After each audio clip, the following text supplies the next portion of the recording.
All right, coming back from my Eclipse trip in Arkansas, here is what I managed to find. Not a whole lot of stuff, but I didn't do a tremendous amount of looking, but let's see what we got. So first off, this was just a little flea market find along the way. It had $8 on it. I think I got it for $5 or $6.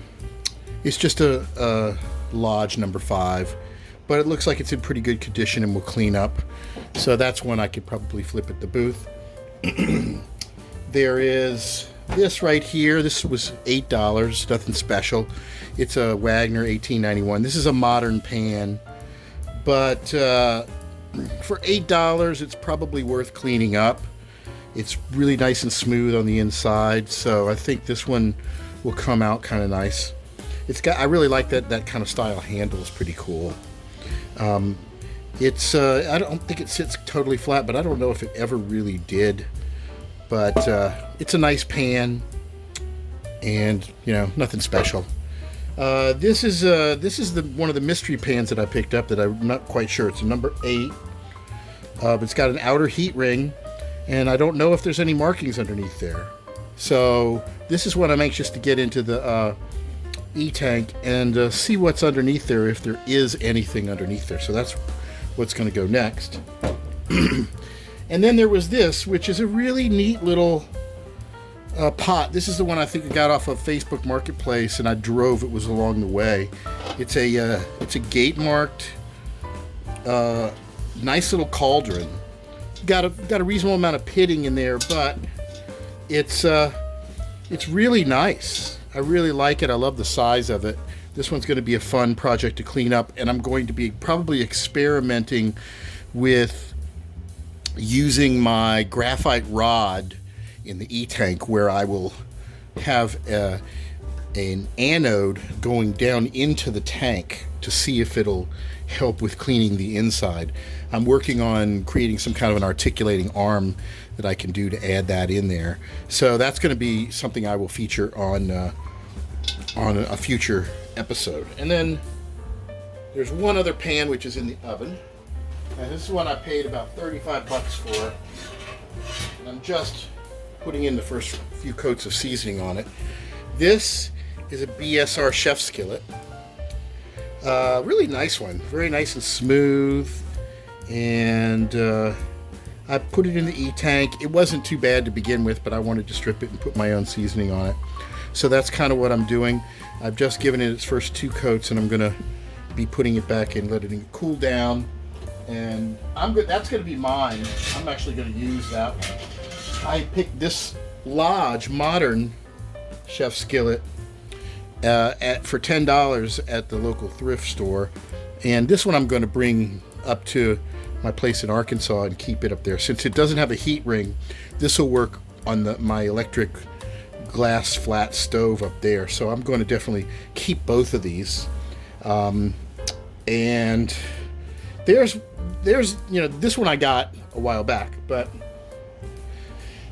that's what we've got. Stay tuned for more information on what these things look like.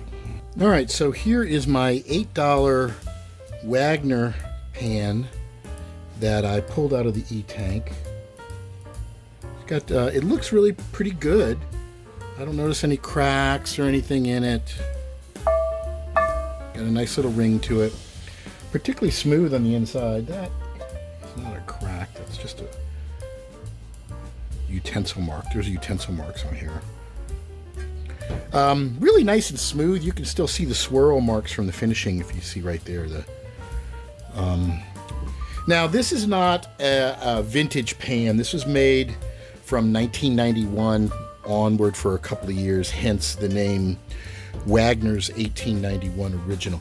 So if you see any pans that have this style logo, they were made from 1991 onward to commemorate the 100th anniversary of Wagner, I guess. And what's neat about them is they have the seasoning instructions on them, and it's a nice pan.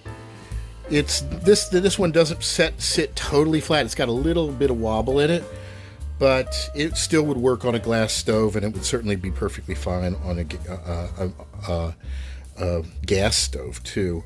I really like the handle with the little thumb rest. I think it's a kind of a neat one, and I'm psyched to restore this. And I don't think I can get much for it, but it's really a good little pan. And for $8, I don't actually have any of these 1891s. I've always kind of passed on them, but this is worth doing it. I mean, when I factor in all my time to season it and clean it and all that, I don't know if it'll be really worth my time, but I'm gonna add it to my booth so that anybody that wants it, a nice pan, definitely pretty nice. And yeah, that's just a weird scratch. It almost looks like a, can you see that? Almost looks like it's just a scratch from probably a utensil. But let's get some oil on this thing and get it seasoned. I could have put it in the tank or in the lye tank a little bit longer, but again, it's not a particularly valuable pan, so I'm not going to spend a ton of time on it. It doesn't need to be perfect, it just needs to be functional. This is not going to be a collector's piece, although who knows, in the future maybe it will be. I wish we knew the production numbers on some of these pans so we knew how many of them were actually made. But I'm sure you know, as I do, that a lot of these 1891s show up, and a lot of people think, oh, it says 1891, that's when it was made. No, that's the anniversary. It's also, there's some contention over whether their seasoning instructions are legitimate or not. They say put it in a 300-degree oven for an hour and then wipe off the excess oil. And actually, that's similar to kind of what I do. I do think that's not necessarily a bad thing. It says here, scour thoroughly, coat with cooking oil, heat in 300-degree oven 1 hour. I don't think that's 500, I think that's 300. Remove excess oil, repeat if necessary. Excuse me. I'm increasingly coming to the belief that it's better to heat these pans at lower temperatures for longer periods of time than it is to ramp it right up to 500 or 400 something degrees. You can still polymerize the oil at lower temperatures, and then you don't smoke up your kitchen. But obviously, slightly burning the oil is what gives it that black coat to it, and you can get that sooner by cooking it at higher temperatures. But I'm not convinced it is necessarily a better, and it's certainly not a faster way. Well, it might be faster, but I don't know. I'm having better luck seasoning at lower temperatures for shorter periods of time, and then ramping it up to a higher temperature after it's already sat for at least an hour or 45 minutes. And I also like using the convection setting in the oven. I think the convection setting speeds up the process quite a bit too.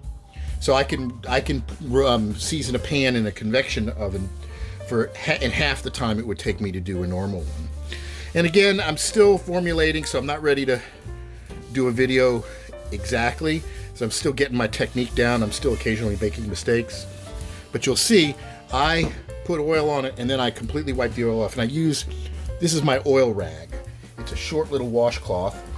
And I keep it somewhat saturated with oil from all the other pans. So it's not completely dry. But so if a pan needs oil, the oil will come off the rag onto the pan. If the pan doesn't need oil, then the rag will pick up the extra oil. So I kind of like it. It's almost like it's a moderator of how much oil. And these pans are a little bit rough around the edges, so you don't have to worry about too much oil on them. So this thing's going to go into the oven.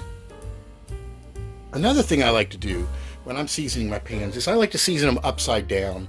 It keeps the oil from pooling in the middle, or, so I do it like this, and I find it's a little bit better. Obviously, if you're doing a whole bunch at one time, you might not be able to have the luxury of doing them like that. And while I'm seasoning one pan, I'll take another seasoned pan that I've been working on, this BSR chef skillet, and I will again hit it with the rag without putting any more oil.